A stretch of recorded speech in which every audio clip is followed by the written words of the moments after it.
Claude Landry, merci d'être là. C'est pas d'hier qu'on sait que les gens nous manipulent, en fait, la classe politique nous manipule. Ce qui est intéressant dans ton livre, c'est surtout le fait que tu as choisi un événement québécois. Oui. Le printemps 2012, quand la clique nous manipule, le printemps érable. Ouais. Comment nous a-t-on manipulés? Écoute, à ce moment-là, on est un peu avant 2012-2011. Le gouvernement de Jean Charest avait des problèmes parce que, comment dire, il savait qu'il devait déclencher des élections, éminemment, parce que, son mandat tirait à sa fin. Mais comment faire quand tu es Jean Charest, tu es en 2011, plein de squelettes dans ton placard, que les gens commencent à manifester, à réclamer une commission d'enquête qui va venir plus tard, qu'on va nommer la commission Charbonneau, on s'en rappelle. Donc, comment détourner l'attention pour ne pas faire une campagne sur ce sujet-là, ça aurait été une catastrophe pour le gouvernement de Jean Charest. Donc, comment détourner l'attention? Puis, comment s'inscrire dans la logique de réingénierie de l'État, de Raymond Bachand, etc. Donc, la hausse des frais de scolarité et peut-être de créer une espèce de bulle-up qui va faire en sorte qu'il va y avoir une tension sociale, un conflit avec les étudiants, de sorte qu'on va pouvoir déployer ce qu'on appelle une wedge politique, une politique de division qui va consolider la base libérale, parce qu'il n'y a personne chez les libéraux qui s'oppose au principe d'utilisateur-payeur, parce que c'est un principe du libéralisme, du néolibéralisme en fait, mais chez les opposants, ça peut créer une division.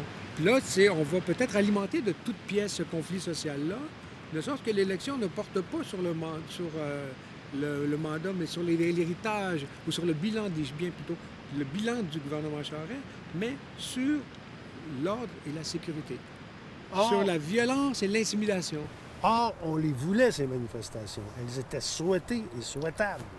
Du point de vue de Jean Charest, plus les manifestations... On le voit dans les sondages, à un moment donné, on a sondé la population, et si la population était en faveur à sa position dure face au mouvement étudiant. Et en 2 mois, on se rend compte que ça a progressé, ça a monté à 60 en faveur de la position de Jean Charest, donc une progression de 12 en 2 mois. Or, Jean Charest et son parti devaient, si on suivait les spécialistes, les analystes à ce moment-là, étaient 3e dans les sondages pour la première fois en 145 ans d'histoire. Si la tendance se maintenait, le Parti libéral allait terminer au 3e rang. Or, il est arrivé finalement à l'élection quasi ex aequo avec le Parti québécois. C'est pas un phénomène uniquement québécois, mais les espèces d'émissions pseudo-politiques, animation, variété, qu'on pense à Tout le monde en parle, Infoman, les omnichroniqueurs, qui sont partout. Ça n'existait pas, ça, il y a 30 ans au Québec. Et ça a joué un rôle fondamental lors du printemps érable.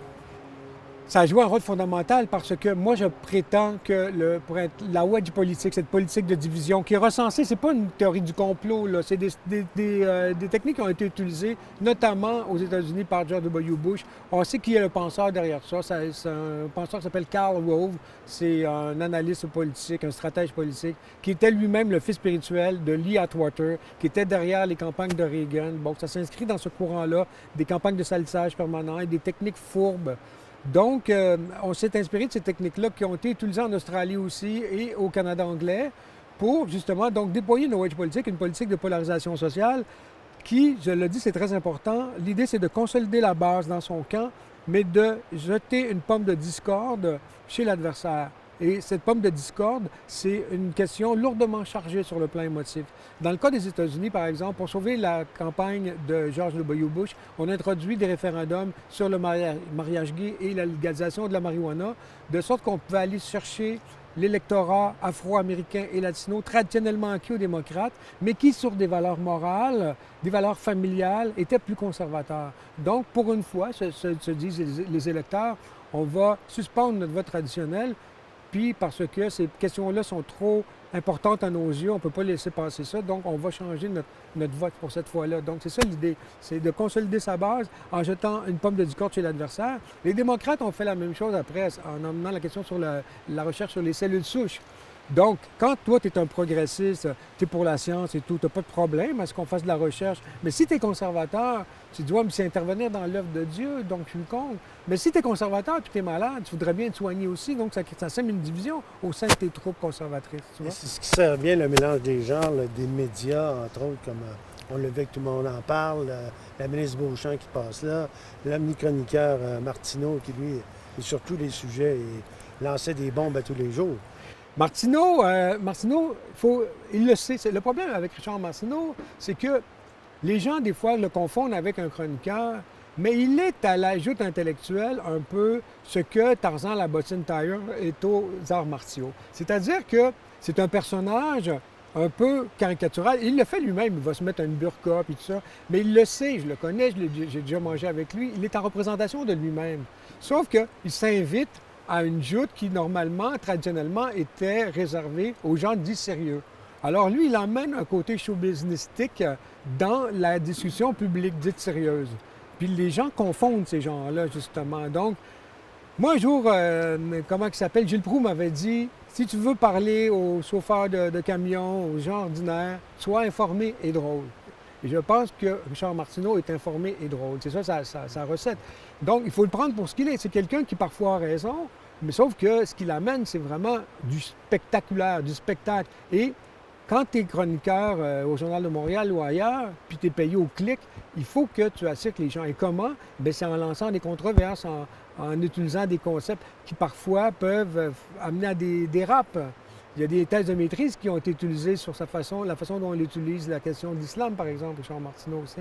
Donc, c'est pas gratuit. Lui, il sait que c'est payant, il sait que ça rapporte des clics. Donc, il a intérêt à semer la zizanie, semer la controverse. Parce que quand tu sèmes une controverse, après, les gens te répliquent, donc tu répliques à la réplique, puis tu en as pour 3 chroniques. Tu es correct, tu sais. Maintenant, tu es en pleine campagne électorale. Tu es professeur. Oui. Est-ce que c'est pertinent d'enseigner ça à tes élèves? Est-ce qu'ils sentent qu'il y a quelque chose qui se passe? Est-ce que tu sens qu'ils se sentent eux-mêmes manipulés? C'est fascinant de voir. Les gens ne sont... Edward Bernays, dans son livre Propaganda, avait démontré comment les gens ne sont pas fâchés du fait qu'on les manipule. Ils sont même fascinés de voir les techniques qu'on utilise, que les gens utilisent. C'est le principe qu'on veut savoir le truc. Tu sais, quand tu vois quelqu'un, un magicien, tu veux savoir le truc. Puis elle dit « Ah, mais t'es pas fâché. Un coup, tu sais le truc. Tu veux l'utiliser à tes propres fins. » C'est un peu ça. Donc, non, les étudiants ont les yeux, sont illuminés, sont contents, je pense. Puis moi, mon rôle, c'est justement, je me prétends un peu d'être, comme disait Rimbaud, d'être le Prométhée, le voleur de feu, celui que, chez les Grecs, là, qui tenait le feu qui éclairait la cité, donc la connaissance, le voleur de feu qui le vole aux dieux et qui le donne aux citoyens, aux individus, pour qu'eux aussi soient éclairés. Puis moi, j'ai la chance d'avoir fait des études puis d'avoir accès à ces informations-là. Donc, mon rôle de citoyen, c'est d'éveiller des consciences autant que possible et d'allumer des feux puis de faire des citoyens éclairés. Parce que plus il y aura de citoyens éclairés, plus on aura des sociétés justes, démocratiques, équitables, etc. Claude-André, merci beaucoup. Merci beaucoup. Quand la clique manipule, c'est allé. Est-ce qu'on va revoir le parolier très bientôt? Le parolier est toujours au travail, notamment avec Mario Pellizon en ce moment. Merci beaucoup, Claude. Merci. À bientôt.